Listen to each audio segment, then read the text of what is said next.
반갑습니다. 저는 김태훈이라고 하고 에티오피아에서 살고 있습니다. 제가 앉아서 말씀을 전하는 것을 이해해 주시면 좋겠습니다. 제가 6월, 7월 미국과 IT를 방문하는 일정들이 있었는데요. 6월 미국의 한 7, 8지역 정도를 다니는 일정이 있었고, IT에 계시는 선교사님이 저 좀 이렇게 와서 보건 의료 쪽을 도와달라고 하셔서 갔었다가, 미국 공항에서 이제 비행기가 연착되는 바람에 막 달려야만 했어요. 그 마이애미 공항에서. 그러다가 발을 좀 심하게 접질려 가지고요. 나중에 잘 아픈 게 낫지를 않아서 MRI를 찍었더니 발목에 있는 근육 힘줄이 파열됐다라고. 에티오피아로 돌아가고 나니까 그 판독이 딱 나오더라고요. 그래서 에티오피아로 간 지 3일 만에 다시 비행기를 타고 한국으로 왔습니다. 그때 사실 비행기 좌석이 일주일 넘게 아무 좌석이 없었거든요. 요즘 비행기 가격이 엄청나게 비싸고 좌석이 없는데, 에티오피아 한국이 직항이 있습니다, 여러분. 잘 모르시겠지만. 그래서 사실은 직항으로 다니는데, 제가 티켓을 보니까 열흘이 넘도록 직항에 좌석이 없는 거예요. 완전히 비즈니스석이든 무슨 석이든 좌석이 없어가지고, 야, 이게 어떻게 하나. 또 열흘이 넘은 후에도 원래 한 1200불 이 정도 하는데, 이코노미석이 4000불이 넘는 거예요, 가격이. 그래서 큰일 났다 막 그러고 있는데, 1시간 후쯤에 다시 들어갔더니 그 당일 좌석이 나온 거예요. 한 좌석이. 그것도 비즈니스석이 나왔는데 7000불 이래요, 왕복이. 근데 마일리지로도 끊을 수 있게 딱 나온 거예요. 보통 그렇게 갑자기 나오는 좌석이 마일리지 좌석으로 나올 리가 거의 없거든요. 근데 제가 가지고 있는 마일리지보다 조금 낮은 가격으로 나와 있어요. 7000불 왕복 비즈니스석. 제가 마일리지가 하나도 안 아까운 그런 좌석을 타고, 근데 제가 발이 너무 아프니까 어떻게 공항에 가서 비행기를 타지? 에티오피아 공항에서 어떻게 하지? 에티오피아 공항에서 휠체어 서비스 해줄까? 안 될 것 같은데? 그래서 전화해서 신청을 했더니 공항 바깥에까지 휠체어를 끌고 나와 있었어요. 공항 거의 입구부터 나와 있었어요. 그래서 그 휠체어를 타고 비행기도 타고 오는데 주님이 안아서 저를 날라주시는 것 같더라고요. 그렇게 해서 와서 수술을 받았습니다. 수술을 받았더니 이제 의사 선생님이, 제가 원래 이제 왼쪽이 전반적으로 파킨슨병 때문에 약해졌어요. 왼쪽이 힘이 조금 약하기 때문에 오른쪽에 항상 이렇게 많이 부하가 걸립니다. 이제 오른쪽 인대가 끊어진, 다리 인대가 그 힘줄이 끊어진 거거든요. 왜냐하면 MRI 소견에 보면 오른쪽 다리 근육 힘줄이 전반적으로 다 염증 소견이 있어요. 이제 오른쪽 다리가 그동안 계속 일을 많이 한 거죠. 그러다가 이번에 아예 제대로 파업을 선언한 거죠. 그래서 이제 6주 동안 디디지 말라고. 오른쪽 다리를 6주 동안 디디지 말라. 왼쪽 다리도 제가 힘이 좀 약해가지고 잘 못 쓰는데 오른쪽 다리를 못 디디면 어떻게 됩니까? 그냥 앉아서 지내셔야 될 것 같습니다. 그래서 6주 동안 거의 휠체어 생활을 했습니다. 그게 어제가 6주가 되는 날이었어요. 그래서 그런 수술을 받고 이렇게 진단을 받고 이렇게 있는데, 발을 못 디디고 지내는 게 이렇게 어렵구나 하는 걸 배웠는데, 그 수술 받은 주에 저를 위해 중보기도 해주시는 분이 저에게 그 예배 링크를 보내주셨어요. 제가 교회를 못 가니까. 근데 그 예배의 설교 말씀은 잘 기억이 안 나고요. 죄송하지만. 그 중간에 나와서 찬양을 부르시는데, 하늘 소망이라는 찬양을 부르시는 거예요. 하늘 소망. 가사가 처음에 어떻게 시작하냐면, 나 지금은 비록 땅을 버타여 살지라도 내 영혼 저 하늘을 디디며 사네. 그게 첫 구절이에요. 그 뒤에 가사는 잘 들리지가 않았는데 저한테 하나님은 나에게 주시는 메시지구나. 내가 땅을 디디고 사는 게 아니라 하늘을 디디고 살아야 되는구나.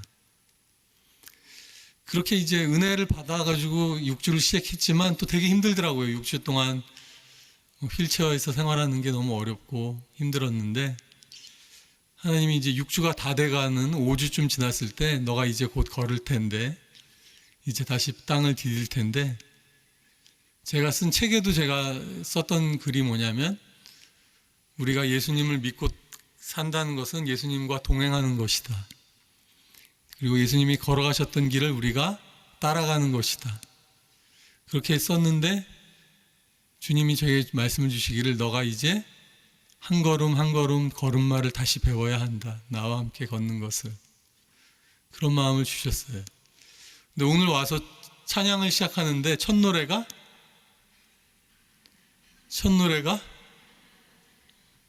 한 걸음 한 걸음 주 예수와 함께.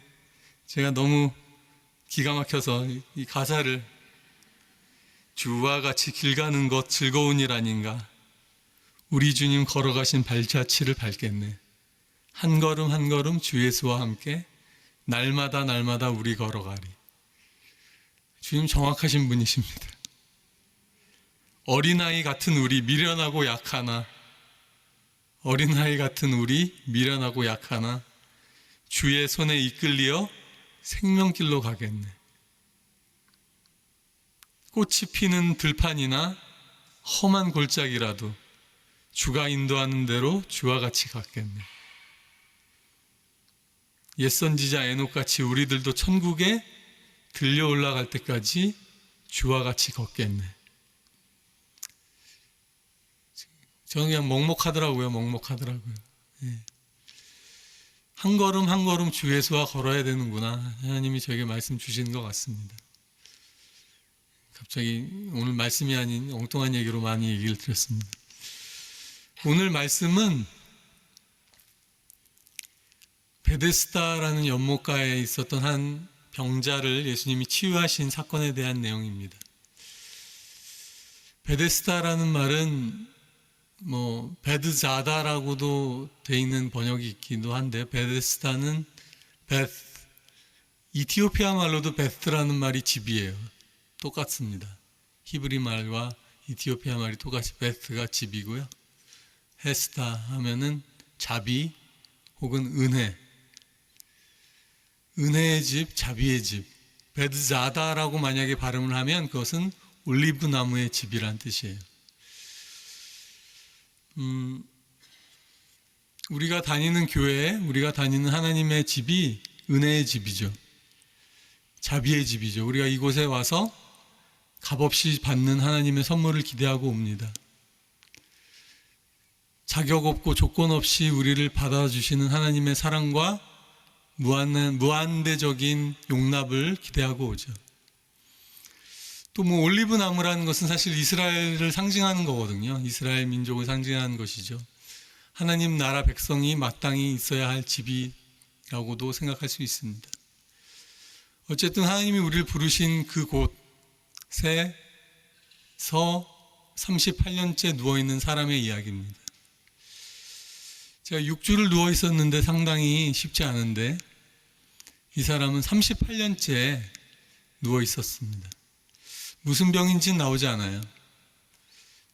아주 암이나 이런 치명적인 병은 아니니까 38년째 그렇게 누워 있겠죠. 그런데 어쩌면 그게 더 사람을 서서히 말라 죽이는 그런 병일 것 같습니다. 제가 파킨슨 병으로 9년째가 됐어요. 어느덧 2014년, 만으로는 8년이고 횟수로는 벌써 9년째가 됐습니다. 이 날마다의 싸움이 만만치 않습니다. 은혜가 있고 하나님의 사랑이 있고 동행하심과 돌보심이 있지만, 눈 뜰 때부터 눈을 감을 때까지 파킨슨병이라는 것은 저의 몸을 부자유하게 만드는 병이라서 쉽지 않습니다. 오늘 말씀해 보니까 그 누운 것이 오래된 것을 예수님이 보고 아셨다라고 되어 있어요. 그의 그 행색을 보면 얼마나 그 사람이 이렇게 참 딱한 상황이었을지가 저희가 생각이 되죠. 아마도 38년이 지나면서 가족들도 그를 외면했을지 모르겠습니다. 아마 외면했겠죠. 그의 고백에 의하면 자기를 물에 넣어줄 사람이 없다. 가족들에게도 사실은 버림받았을 것 같고, 친구, 가까운 사람, 모든 관계가 끊어지고, 정말 삶의 소망이 가장 없어진 사람 중에 하나일 것 같습니다. 주님이 그를 보시고 나서 한 가지 질문을 하세요. 다른 거 물어보지 않으십니다. 너가 어떻게 이렇게 됐니? 무슨 병이니? 마음이 어떠니? 한 가지만 물어보십니다. 너가 낫고자 하느냐?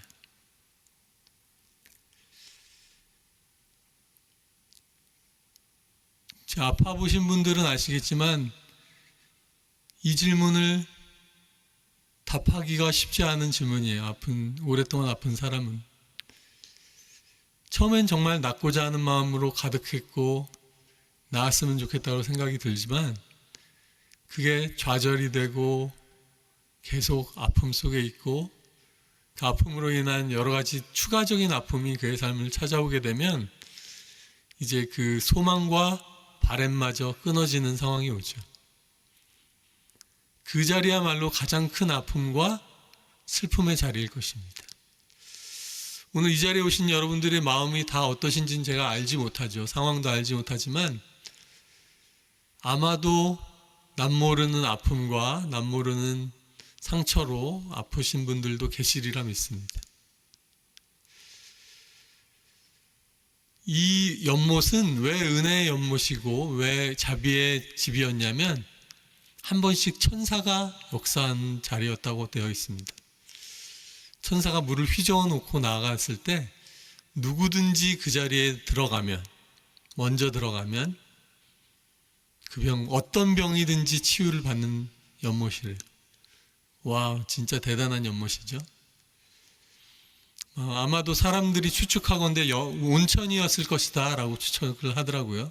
거기가 온천 자리였을 때. 그건 그렇고 어쨌든 하나님의 치유가 임하는 곳이었죠.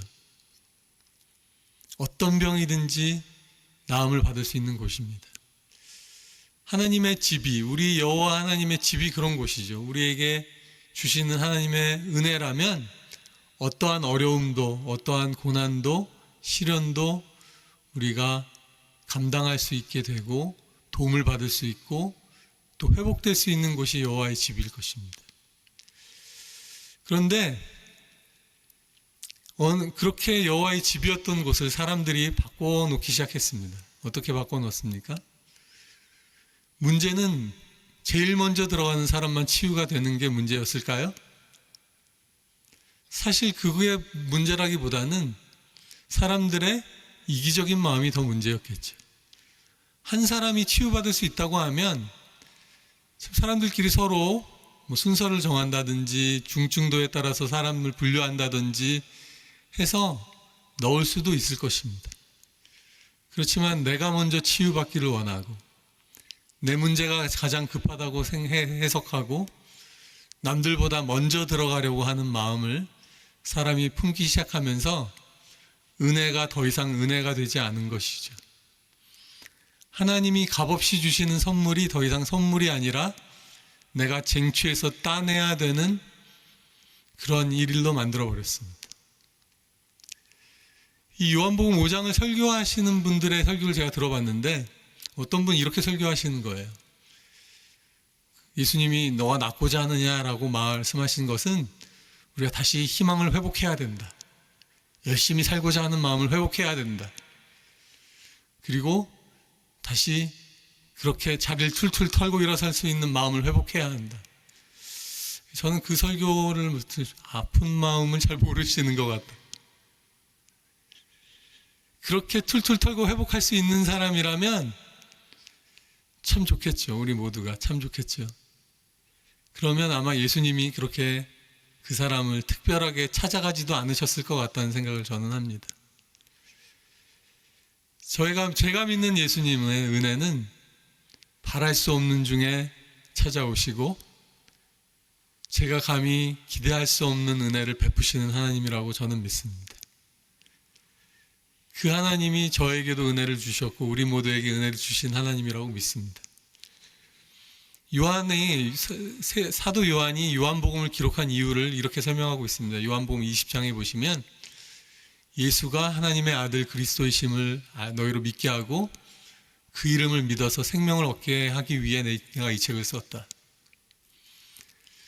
예수님이 하신 많은 일들이 있지만 내가 오직 이러한 일들만을 기록하는 이유는 예수님이 하나님의 아들이심을 너희에게 알려주기 위해서다. 예수님이 이 땅에서 너무 많은 일을 하셨지만 그 중에서도 특별히 이 일들만을 기록한다. 그렇게 해서 기록한 일들 중에 이 38년 된 병자를 예루살렘 안에서 고치신 장면은 오직 요한복음에만 나오는 장면 중에 하나입니다. 저는 이 장면을 너무 사랑하는 이유가 이 사람이 고침을 받았는데 예수님께 고쳐달라고 요청한 적이 없어요. 그죠? 예수님이 너가 낫고자 하느냐라고 했을 때도 뭐라고 대답을 합니까? 내가 물속에 들어가려고 하는데 다른 사람들이 먼저 들어갑니다. 그리고 이 사람이 예수님이 누구신지도 모르는 사람이에요. 누가 당신을 고쳤냐고 했는데 누가 고쳤는지를 몰라요. 복음서에 이런 사람이 있습니다. 예수님이 누구신지도 모르는데 병고침을 받았어요. 요청한 적도 없는데 예수님이 찾아와서 병을 고쳐주셨어요. 정말 대단한 하나님의 은혜, 이것이 바로 하나님의 은혜다라고 저는 하나님이 보여주신 것 같은 거죠. 여러분, 하나님을 잘 모르셔도 상관없어요. 하나님이 여러분을 찾아오시고 끝까지 추적하셔서 여러분에게 은혜를 베푸십니다. 요한복음 4장에도 보시면요, 우물가에 우물 기르러 나온 여인이 있잖아요. 남편이 5명 있었던 여인. 그는 사람들과 마주치고 싶지 않아서 광야에 한낮 대낮에 물을 기르러 나온 여인이었어요. 사람들을 기피하는 상황에 살고 있었던 여인이죠. 그 여인에게도 예수님이 일부러 우물가에 오셔서 옆에 앉으셔서 나에게 물을 달라고 말씀하십니다. 요한이 보여주고 싶었던 하나님의 아들은 우리에게 너의 삶을 정리하고 나에게 나와라. 마음의 각오를 새롭게 하고 나에게 나와라. 그렇게 말씀하신 하나님이 아니라 내가 너를 찾아왔다. 내가 너에게 나의 조건 없고 한량없는 사랑을 베푼다 라고 오시는 분이시죠. 저는 요한복음 5장을 볼 때 어떤 생각으로 이 말씀을 보냐면, 주님이 말씀하시죠. 내가 낫고자 하느냐? 주님, 저에게도 물어봐 주세요. 주님, 저도 그 말씀을 듣고 싶어요. 주님, 저도 낫고 싶어요. 그런 마음을 갖죠. 저는 특별하게 새롭고 놀라운 해석을 여러분에게 나눌 생각은 없습니다. 단지 오늘 이 주님이 우리의 주님이시라고 말씀드리고 싶어요. 여러분에게 예수님을 향한 바른 믿음과 바른 고백이 없어도 상관없습니다. 하나님은 예수 그리스도를 우리에게 보내셔서 값없이 우리의 문제들을 해결해 주셨어요. 예수님이 누군지 몰랐습니다, 이 사람은. 그런데 예수님이 병을 고치신 게 안식일에 병을 고치셨어요. 일부러 그러셨죠. 일부러. 왜냐하면 예수님의 하나님에 대해서 오해하고 있는 사람들의 문제도 같이 해결하고 싶으셨던 거죠. 예수님. 요한복음 5장의 뒷부분을 보시면 그대에게 자리를 걷어가지고 걸어가라고 말한 사람이 누구요? 라고 사람들이 말합니다. 왜냐하면 자리를 들고 걸어가는 게 율법을 어기는 거라고 말하기 있기 때문이죠. 생각해 보십시오. 정말 황당한 일이 생긴 것입니다. 어떤 게 황당합니까? 38년 동안 누워있는 사람의 문제가 해결돼서 이 사람이 그 자리를 청산하고 일어나 걸어갔는데, 당신 자리를 들고 걸어간 게 율법을 어긴 거라고 지금 지적하고 있어요. 저는 이거야말로 정말 기적 같은 이야기인 것 같아요. 그렇게 문제가 많은 사람의 문제를 주님이 한 번에 해결해서 자리를 들고 걸어가라고 하셨는데, 너 자리를 들고 걸어가? 너는 율법을 어긴 사람이야. 그리고 심지어 물어보기를, 누가 당신 보고 자리를 들고 걸어가라고 했어? 라고 얘기하고 있죠. 이 사람들이 집중하고 있는 것은 자리를 들고 걸어간 것에 집중하고 있습니다. 근데 성경은 뭐라고 말하냐면 13절 보십시오. 13절. 그런데 자리를 들고 걸어간 사람이라고 말하지 않고 병이 나은 사람은 그분이 누구인지 알 수 없었습니다. 사람이 무엇을 보고 있느냐에 따라 관점이 너무 다른 거예요. 그죠? 거기에는 사람들이 많이 붐볐고 예수께서는 그것을 빠져나가셨기 때문이다. 그 뒤에 예수께서 성전에서 그 사람을 만나서 말씀하셨다. 보아라, 내가 말끔히 다 나았구나. 더 심한 병이 내게 생기지 않도록 이제 다시는 죄를 짓지 말아라. 예수님이 오셔서 병을 고쳐주시고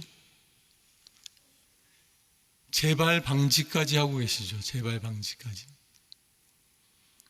아마도 이 사람의 문제와 병은 죄와도 연관이 돼 있었던 것 같아요. 모든 병이 죄와 연관이 돼 있지는 않습니다. 그런데 생각보다 많은 사람들의 문제들이 죄와 연관이 돼 있습니다. 다시 말씀드릴게요. 모든 병이 죄와 연관되어 있지 않습니다. 결코. 그렇지만 생각보다는 꽤 다수의 문제들과 질병이 죄와 연관이 되어 있습니다.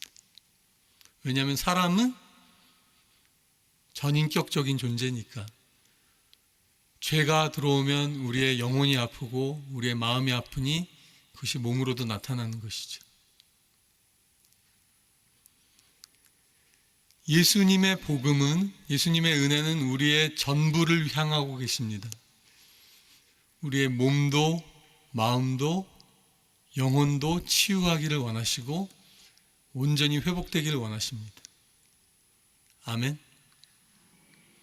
여러분, 이 시간 혹시 마음이 아프신 분, 몸이 아프신 분, 어디든 아프신 분들에게 말씀드리지만 주 예수께서 오시면 우리가 자리를 들고 일어나 걸어갈 수가 있습니다. 이 말씀을 선포하고 있는 저도 저에게 말하고 있어요. 주님, 저도요. 주님, 제게도 말씀해 주세요. 내 자리를 들고 일어나 걸어가라. 그 자리가 오랫동안 펼쳐져 있었던 자리예요.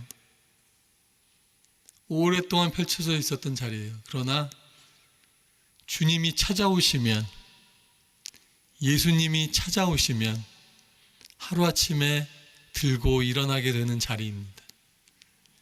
사도 바울이 말했죠. 그런즉 누구든지 그리스도 안에 있으면 새로운 피조물이라. 같이 한번 해볼까요? 그런즉 누구든지 그리스도 안에 있으면 새로운 피조물이라. 이전 것은 지나갔으니 보라 새 것이 되었도다. 아멘. 할렐루야. 오늘 이것이 이 사람에게 임한 것 아닙니까? 하나님 은혜의 집은 오직 예수님이 오실 때에 완전히 회복될 수 있습니다. 저희가 이렇게 교회에 모여 있어도 이 자리에 예수님이 임재하지 않으시면 회복은 없습니다. 오직 예수님 이 자리에 오셔야만 문제가 해결됩니다. 요한복음 5장 뒤쪽에 가면 예수님이 이런 말씀을 하십니다. 너희가 성경에서 영생을 얻는 줄 알고 성경을 보는데 나에게는 오지 않는구나. 지금 무슨 얘기십니까? 성경을 보는 것 자체도 우리가 예수님께 가기 위해서 성경을 보는 것입니다. 말씀보다도 예수님이 더 앞서신다고 감히 말씀하시는 우리 예수님이십니다. 왜냐하면 이 성경이 다 나에 대해서 증거하고 있어. 주 예수가 가장 중요한 것입니다. 왜냐하면 예수님이 길이요, 진리요, 생명이시기 때문에, 또 부활이요, 생명이시기 때문에. 오늘 우리가 한 가지 붙들고 구할 것은 오직 예수. 주님이 걸어가라고 말하시면 걸어가시면 됩니다. 저희를 위해 기도해 주십시오. 주님이 제게 걸어가라고 명하시도록. 저는 토요일 날 밤 비행기로 에티오피아로 돌아가려고 합니다. 아직 다리에 힘이 많지 않지만 주 여호와는 나의 힘이시라. 내 발을 사슴과 같게 하사 나로 나의 높은 곳에 다니게 하시기를 기도해 주시길 바랍니다. 주님이 하시면 내가 할 수 있습니다. 여러분에게도 동일하게 메시지를 드립니다. 주님이 여러분에게 명령하시면 여러분의 인생은 바뀝니다. 누구신지 많이 모르셨어도 상관없습니다. 이 사람은 아예 예수님이 누군지 몰랐어요. 아예 예수님이 누군지 몰랐어요. 하나님의 은혜는 조건이 없습니다. 이것이 우리가 믿는 복음입니다. 오늘 이 자리에 예수를 나의 주로 영접하시면 그만입니다. 그분이 내게 말씀하시면 그대로 이루어집니다. 하나님 은혜의 회복이라는 것은 다른 것이 아니라 예수 그리스도 한 분만 붙들고 예수 그리스도께서 말하신 그대로 살고 이루어지는 삶을 말하는 것입니다. 사람들은 우리의 믿는 신앙, 종교를 여러 가지로 해석하고 복잡하고 조건도 달고 경쟁하고 많은 걸 만들어놨어요. 복음은 단순합니다. 누구든지 주 예수의 이름을 부르는 자는 구원을 얻으리라. 영접하는 자, 곧 그 이름을 믿는 자들에게는 하나님의 자녀가 되는 권세를 주셨다. 오늘 일어나 걸으실 수 있기를 원합니다. 주님이 내게 말씀하시고 우리 마음에 말씀하시고 여전히 일하고 계시는 하나님 아버지의 일을 지금 오늘도 하고 계시는 그 예수님의 일하심이 우리 속에 역사하게 되기를 바랍니다.